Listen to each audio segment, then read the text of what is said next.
Hey there, fellow singers. Stephen here with Austin Opera, and today I wanted to talk to you about the single most important bass issue for singing, which is breathing and breath support.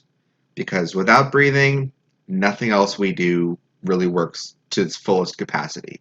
So this is kind of the most important thing, and it doesn't matter whether you're a beginning singer, whether you're someone who's been singing for years, or somewhere in between.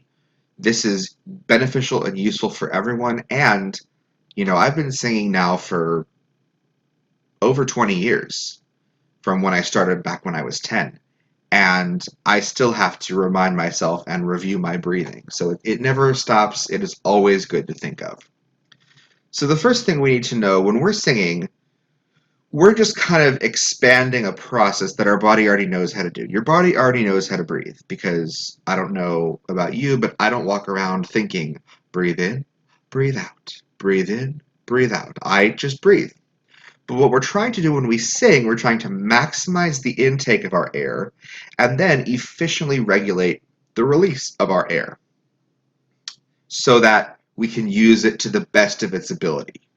So the basic process we know, we take air in through our mouth, it comes down through our windpipe or trachea, goes into our lungs, and the lungs expand. So to help the lungs expand, we have to create a nice space within our chest cavity to breathe. We can't be, having our bad posture and slouching. We've got to be nice and tall and open and expanded because when we breathe, our rib cage expands out, our diaphragm pushes our guts and stuff down and out of the way, and that creates space in here for the lungs to expand. So if we breathe nice and full, we should feel expansion all the way around. So to help with just feeling the breath, there's a couple little steps you could take in a breathing exercise. Step number one is if you take your hands and you put them on your rib cage. So you put them just, right near the bottom edge of your rib cage. Let me actually stand up a little bit and show you here. So we're just right here. So we're breathing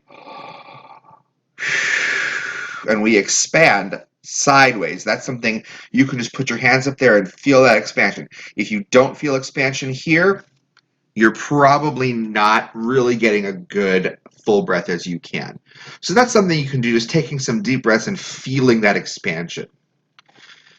Then the next thing, though, that's the intake of air. The next crucial aspect is the release of air. Because we often talk about taking a full breath, but then we sometimes forget to remind ourselves, oh yeah, I have to use that air on the way out. So this is where I get into the area of static versus active breath support. So sometimes when you think breath support, you imagine I'm just going to tank up and I just kind of set, and then I just stay there. And that doesn't really help you because it just sits there and then you don't feel like you're engaging and using. So I use breath engagement, kind of synonymously with breath support, and that's more active. I imagine that the air is coming into my body and then moving back out. Every line I sing is a moving stream of air rather than just like I tanked up and I held on to it. You can't be afraid to actually use the air you took in. Sometimes we look at a really long phrase and we think, oh my gosh, how am I going to make all that phrase? And then I hold on to my air because I'm trying to conserve it, and actually that's the opposite of what you need to do.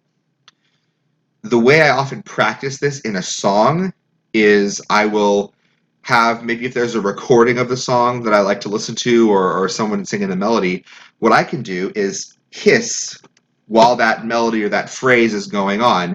So, for example, if I'm singing, let's say the melody is something simple like, where shall I go today? And if I knew that's the phrase I needed to make, I would think of that melody and I would breathe, and then I would hiss while that melody plays.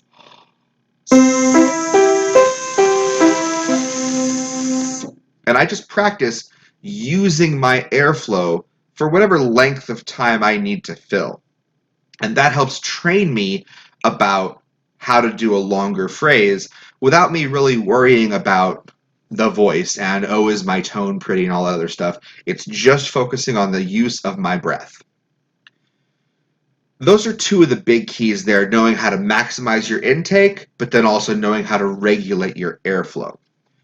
Related to that, you're going to find that at the beginning of any phrase, especially long phrases, that's where you're going to have a tendency to waste air on the first couple notes because your director or your coach or your teacher has just told you, okay, get a good breath and use that air. And you're like, all right, I'm going to show you that I can do it. And you do. And it's great for those first three notes. But then you get to note number 4, 5, 6, and you're realizing, I don't have enough air for the end of this phrase. So it's all about pacing. That's where that hissing exercise really comes in. I can think of that steady little trickle of air coming out rather than uh, just blowing it all in the first couple notes. Another exercise to help with pacing is the lip trill, which is a very common exercise. And I can even do that without any pitch, just thinking.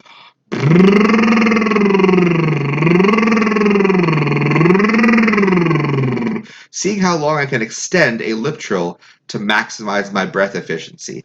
But then I could do the same thing. I can sing the melody of my song, again with our Where Shall I Go Today melody. I can sing that on a lip trill.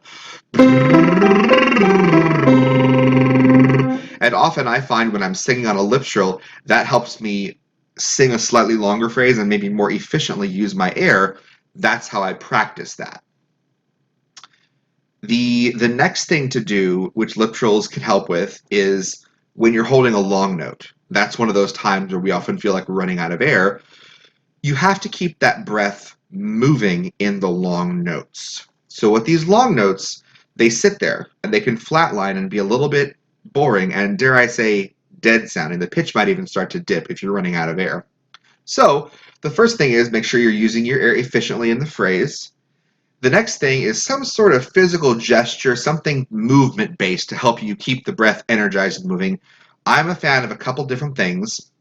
The first one is spirit fingers. So you just kind of wiggle your fingers really, really fast while you're holding that note.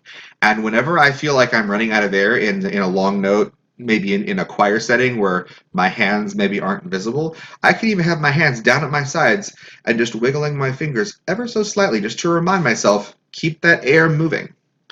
The second possible gesture that can help you is just kind of rotating your hands and spinning like you're creating a wheel of air. And sometimes I'll spin really, really, really fast, spinning, spinning, spinning. And sometimes I might just keep it kind of a nice, slow, steady movement. Obviously, this requires your hands, so you can't be holding music while you do this one. The other one is you can kind of do it in any direction, but if you just kind of take your fingers and imagine they're spinning and you're kind of screwing, maybe you're screwing a peg into a wall, or I've heard the analogy of a tent pole being screwed into the ground, and just turning those fingers and moving. Those are all different physical gestures you can use to remind yourself to keep your air active and moving.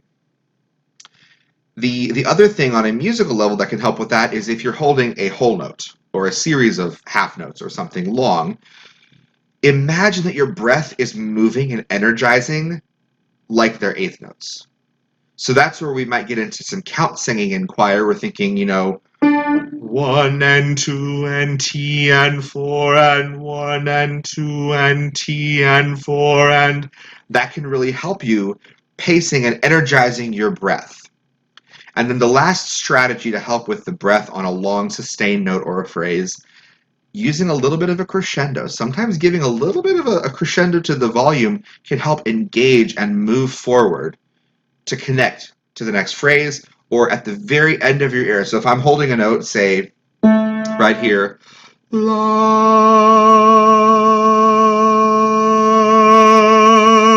I give it just a little extra at the end, not enough where it sounds like I'm an airplane going over my head, but just enough to really engage the breath. So those are a couple strategies and some little tricks and exercises you can do. They really depend on the song you're singing, your own particular breath needs or breath use, and also where you're singing. If you're singing at a high altitude or a low altitude, that can affect your breathing. But the biggest thing with breath support, I would say, keep it active, keep it engaged, keep the breath moving. Don't let it sit and settle. Hopefully you find those tips helpful, and I look forward to sharing more with you about other singing tips and other videos to come.